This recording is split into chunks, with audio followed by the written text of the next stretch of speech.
My name's Joe Pulowski. I'm 23 and I saved somebody's life.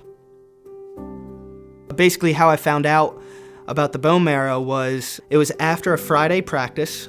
We had all gone into one of our big classrooms, and there was a representative from Be the Match. She had kind of gone through a really long explanation and speech of how important it is and how we would be the people that really brought the students in. As we were walking up to swab our cheeks, I was standing next to my kicker, and I had told him, look, I bet my bone marrow that I won't get picked to give bone marrow. And he kind of took like a quick 5 seconds, because it doesn't really make sense when you think about it. But then he looks and he goes, all right, I'm in with you.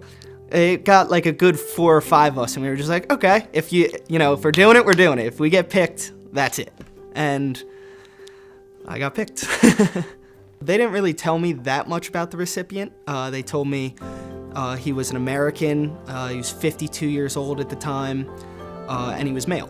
And after that, it was just kind of a big question mark, and that's kind of all I needed to hear.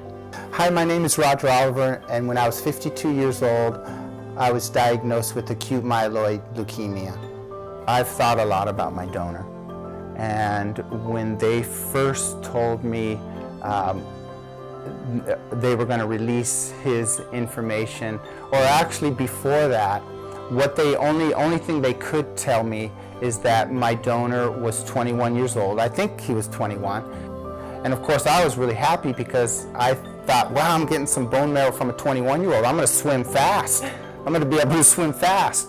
That wasn't the case. I'm still slow. Once the year came up, I filled out the paperwork, and they gave me his information, and I think they gave both of our information the next day, and I'm pretty sure he called me. The first time that I called him, he was at work because I was on college time and thought that 4 o'clock in the afternoon, nobody does anything. And he had stepped out of the office and didn't know who it was at all. Everyone thinks it's some cinematic moment that's this beautiful thing, and it's just a lot of confusion because it's like walking up to someone on a bus and just being like, hey, by the way, I did something for you, and I don't know what to say from here, like, how's life?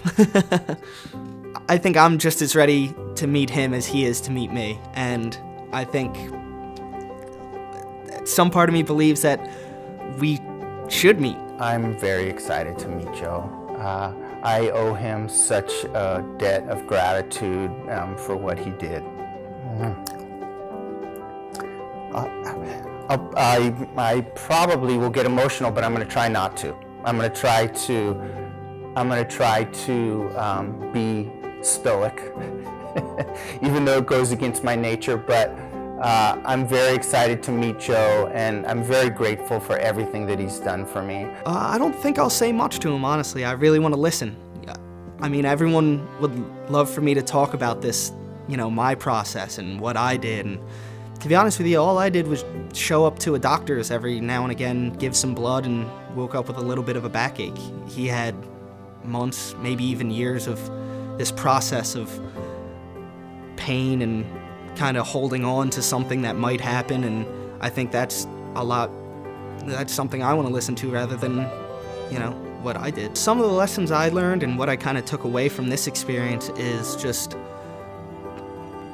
keep believing, there's someone's already always ready to help out, I'm not calling myself a good person, but I mean, if anything can happen, right? And, I just don't be afraid to give. It always comes back around.